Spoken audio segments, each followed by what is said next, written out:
ഞാൻ പറയുകയാണ് ഒന്നും ഒന്നും എപ്പോഴും രണ്ടല്ല എന്ന് പറഞ്ഞാൽ എന്റെ കൂടെ എത്ര പേര് നിൽക്കും? കൈയൊന്ന് നിൽക്കും. ഞാനിന്ന് പറയുകയാണ് ഒന്നും ഒന്നും എപ്പോഴും രണ്ടല്ല എന്ന് പറയുകയാണ്. എത്ര പേര് എന്റെ കൂടെ നിൽക്കും? ധൈര്യമായിട്ട് കൈ നിൽക്കും. കേൾക്കാമോ? പുറകിലും ഞാൻ ചോദിക്കുന്നത് കേൾക്കാമോ? ഞാൻ പറയുകയാണ് ഒന്നും ഒന്നും എപ്പോഴും രണ്ടല്ല എന്ന് പറഞ്ഞാൽ എത്ര പേര് എന്റെ കൂടെ നിൽക്കും?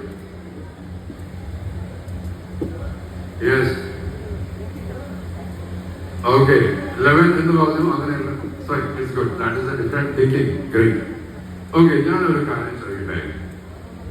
ഈ ഞാനിപ്പോ ഒരു തുള്ളി വെള്ളം എടുത്ത് മറ്റൊരു തുള്ളിയിൽ ഒഴിച്ചാൽ അത് എത്ര തുള്ളിയാവും? ഇമ്മിണി വലിയ ഒന്നല്ലേ ആവും, അല്ലേ? അപ്പൊ ഈ പഠിച്ച ഒന്നും മാറിയില്ലേ കോൺസെപ്റ്റ്?